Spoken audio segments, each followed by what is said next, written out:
అయితే Rayalaseema lift irrigation ఆపేసిండు అని. నిజమే కదా, మీడియాలోనే వచ్చింది. నేను చంద్రబాబు నాయుడుకు రూమ్లో తీసుకుపోయి చెవిలో చెప్తే ఒక్క మాట, రాయలసీమ లిఫ్ట్ ఇరిగేషన్ ఆపేసిండు అని. మరి చంద్రబాబు నాయుడు గారికి చెవిలో చెప్తే రాయలసీమ లిఫ్ట్ ఇరిగేషన్ ఆపినోడు మరి బనకచెర్లను కూడా ఆపమని ఎందుకు చెప్పలేను? ముఖ్యమంత్రి మాటల్లోనే స్పష్టంగా అర్థమవుతుంది. ఆయన కనుక చెప్పితే చంద్రబాబు నాయుడు వింటాడు, ఏదైనా చేస్తాడు అని ముఖ్యమంత్రి చెప్పండి స్వయంగా. మరి నువ్వు చెప్తే రాయలసీమ లిఫ్ట్ పని సగం అయిపోయిన లిఫ్ట్ని ఆపినోడు మొదలే పెట్టని బనకచెర్ల ఎందుకు ఆపుతలేడు అంటే ముఖ్యమంత్రి చెప్తలేడు అన్నట్ట.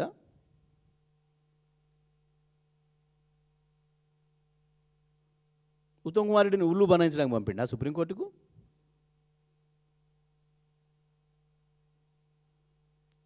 ఉత్తమ్ కుమార్ రెడ్డిని ఉత్తర కుమార్ని చేద్దామని పంపిండా సుప్రీంకోర్టుకి? దేనికి పోయినట్టు?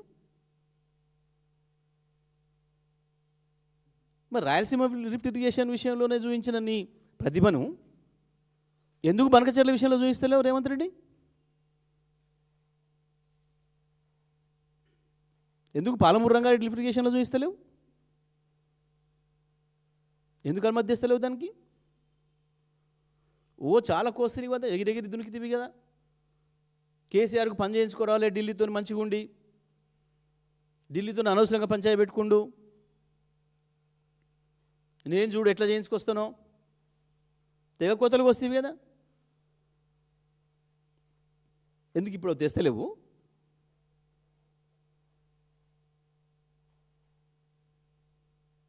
ఎందుకు వస్తలేవు కృష్ణా గోదావరిలో మీ అనుమతులు? ఎందుకు ఆగుతలేవు చంద్రబాబు అక్రమ ప్రాజెక్టులు?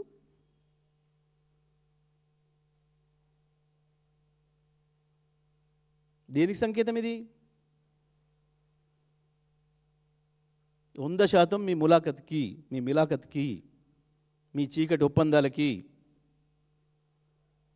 కేంద్ర ప్రభుత్వం నుంచి, బీజేపీ నుంచి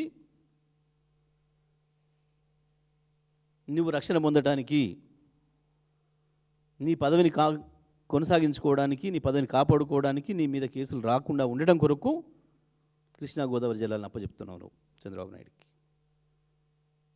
ఆంధ్రప్రదేశ్కి.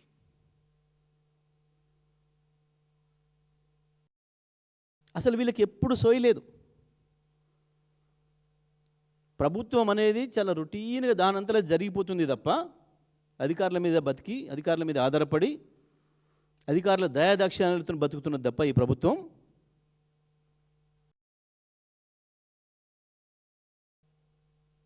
పాలక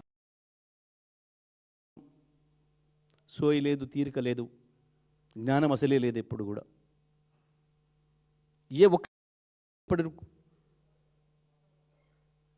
ఇన్నిసార్లు మేము అలర్ట్ చేస్తున్నా ఎప్పుడు సోయి తప్పే ఉంటున్నారు. ఫస్ట్ కృష్ణ మీద అదే జరిగింది. పోతుందిరా సాగరు, వెళ్ళిపోతుంది, తీసుకుపోతున్నారు, వాళ్ళ చేతిలో తీసుకుంటున్నారు, వాళ్ళ కబంధ హస్తాలకు పోతున్నది కేంద్రం చేతులకి అంటే గప్పుడు నిద్రమత్తు నుంచి లేచి సోయి లేకుండా మాట్లాడింది ఉత్తమ్ కుమార్ రెడ్డి ముఖ్యమంత్రి ఇద్దరు. కేసీఆర్ అప్పచెప్పిపోయిందని మాట్లాడినారు. కేసీఆర్ నల్లగొండకు వచ్చి 1,00,000 మందితో గర్జన పెట్టి నీ బట్టలు ఇప్పితే మొత్తం సాక్ష్యాలతో సహా చూపిస్తే, నేను పోయిందాక ఎదవా మన చేతిలో ఉందిరా నాగార్జున సాగర్, నేను దిగిపోయే రోజు దనక అని చెప్పి చూపిస్తే గవ్వాలమల్లో డ్రామా కొట్టి వచ్చి అసెంబ్లీలో తీర్మానం పెట్టినారు, మేము ఇయ్యం సాగర్ని. ఎందుకు? మీకు దమ్ము లేదు కొట్లాడడానికి కేంద్రంతో, మీకు దమ్ము లేదు కేంద్రంతో కొట్లాడడానికి. లాగులు దడుస్తున్నాయి మీకు మోడీతో పెట్టుకోవడానికి. దాని కొరకు అసెంబ్లీలో పెట్టిండ్రు. అందరు కలిసి అంటే పెట్టిన సార్ నేను చెప్పుకోవడానికి సాటుగా పోయి మళ్ళీ బనకచెర్ల సమస్య కూడా బనకచెర్ల ముందుకు పోతుంది అని చెప్పి మేము మా పార్టీ నుంచి చెప్పింది కనుక మీకు సోయి లేదు, సోయి తెప్పి పండినరు. మళ్ళీ మేము బీఆర్ఎస్ నుంచి మేల్కొల్పిన తర్వాత మళ్ళీ మొదలు అదే ఏదో విషయాలు వేసారు. కేసీఆర్ నప్పుడు ఒప్పుకుండు, కేసీఆర్ నప్పుడు పోయింది. కేసీఆర్ ఉన్నప్పుడు ఎట్లా వచ్చినాయో నీళ్ళు, నాగార్జున సాగర్ను సొంత మోటార్లాగా మన ఇంట్లో మన బావి మోటార్లాగా ఎట్లా ఒత్తుకున్నామో 17 పంటలకు ఎట్లా నీళ్ళు ఇచ్చినామో మొత్తం చూసిర్రు సాగర్ ప్రజలు, నల్గొండ జిల్లా ప్రజలు. ఎస్ఎల్బీసీని మన ఇంటి సంస్థలాగా ఎట్లా వాడుకున్నామో చూసిండ్రు, మన ఇంట్లో మోటార్లాగా ఎట్లా వాడినామో చూసిండ్రు. ఇవాళ మీరు వచ్చిన తర్వాత మీ నిర్వాహకం ఏందో చూస్తున్నారు ప్రజలు. కేవలం వాటాల పంచాయతీ, కమిషన్ల దందాలు తప్ప, ఒకటి సాటుగా ఒకటి ఢిల్లీకి మూటలు పంపి పదవులు కాపాడుకునే ప్రయత్నం తప్ప ఒక్కనాడు కూడా రాష్ట్రం పైన, పరిపాలన పైన సోయలేదు.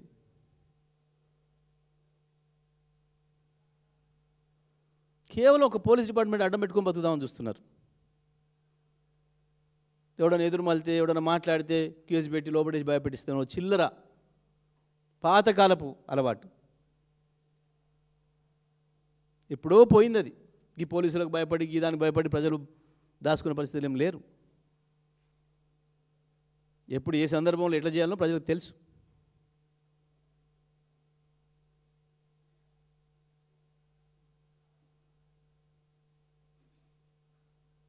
మీరెంత దుర్మార్గంగా ప్రవర్తించినా, ఏదో ఎదురుదాడి చేసి ఇష్టం వచ్చినట్టు నోటుకొచ్చిన అబద్ధాలు చెప్పి ఏదో ప్రజలు చూపి మోసం చేస్తామని చెప్పి మీరు అనుకున్నా, మీకు మీరు మోసం చేసుకోవడం తప్ప ఎవరిని మోసం చేయలేరు. తప్పకుండా బీఆర్ఎస్ పార్టీ ఉంది, టీఆర్ఎస్ పార్టీ ఉంది, కేసీఆర్ ఉన్నాడు. తెలంగాణ ప్రజల తరఫున కొట్లాడడానికి ఎక్కడనో ఆకాశంలో ఉందనుకున్న తెలంగాణ తెచ్చిన కేసీఆర్కి ఇప్పుడు ఇటువంటి ఎదుర్కోవడం కష్టమేం కాదు. కాకపోతే మీరు దొంగలు వాళ్ళ చేతిలో ఉన్నారు. పేరుకు మీరు మన ఇంట్లో కనపడ్డా మీరు ఆయుధాలు, శత్రువు చేతిలో ఉన్న మీరు ఆయుధాలు, శత్రువు చేతిలో ఉన్న మీరు ఆయుధాలు. ఆ ఒకటే ఆటంకి మాకు.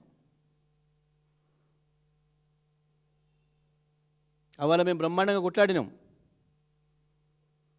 ఇవాళ కూడా కొట్లాడతాం.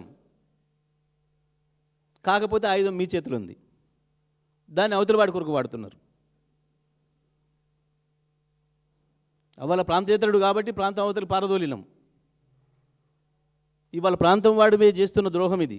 తప్పకుండా మిమ్మల్ని పాతరేయడం ఖాయం, తెలంగాణ హక్కుల్ని కాపాడడం ఖాయం.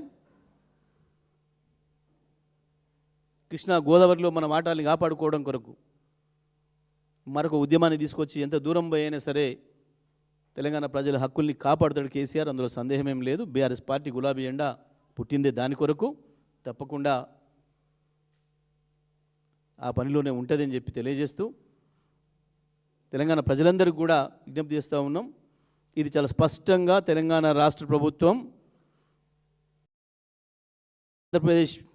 తెలంగాణ రాష్ట్ర ప్రభుత్వం ఆంధ్రప్రదేశ్ ముఖ్యమంత్రి గారితో చేసుకున్న చీకటి ఒప్పందంలో భాగంగానే ఇవాళ ఈ సుప్రీంకోర్టులో పిటిషన్ను తిరస్కరించడం జరిగింది. ఆ రకమైన పిటిషన్ను తయారు చేయించింది కూడా చంద్రబాబు నాయుడు గారు ఇక్కడికి పంపిన అధికారులే. వాళ్ళని ఎవరినైతే ఇవాళ ఇక్కడ ఈయన పెట్టుకున్నాడో సలహాదారులుగా, అధికారులుగా మన ప్రభుత్వం, ఇది వాళ్ళ చేత తయారు చేయబడ్డ పిటిషన్ కాబట్టే ఈ రకంగా జరిగింది. ఇది తెలంగాణ ప్రజలందరూ కూడా గమనించాలని చెప్పి విజ్ఞప్తి చేస్తూ ఉన్నాం.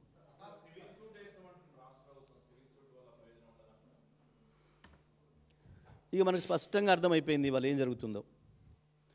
ఇంకా దానికి శశబిషలు ఏం లేవు. ఇంకేదో ప్రజలకు అర్థం కాని పదాలు చెప్పి తప్పించుకుందాం అనుకుంటే దాగదు. ఒక పిటిషన్ను తీసుకోకుండా నీ ముఖం మీద కొట్టి పంపించే స్థాయిలో గంత దరిద్రంగా పిటిషన్ తయారు చేసినారంటే ఇంకా వీళ్ళు ఏందో సూట్లేసి ఏందో వేసేసి పీకుతారంటే ఎవడన్నా నమ్ముతారా?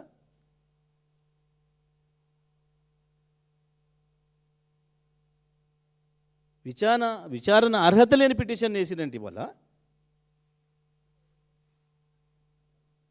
ఇంకా వీళ్ళ ఉద్దేశం ఇంకా వేరే వెతకాల్సిన అవసరం ఉందా మనం?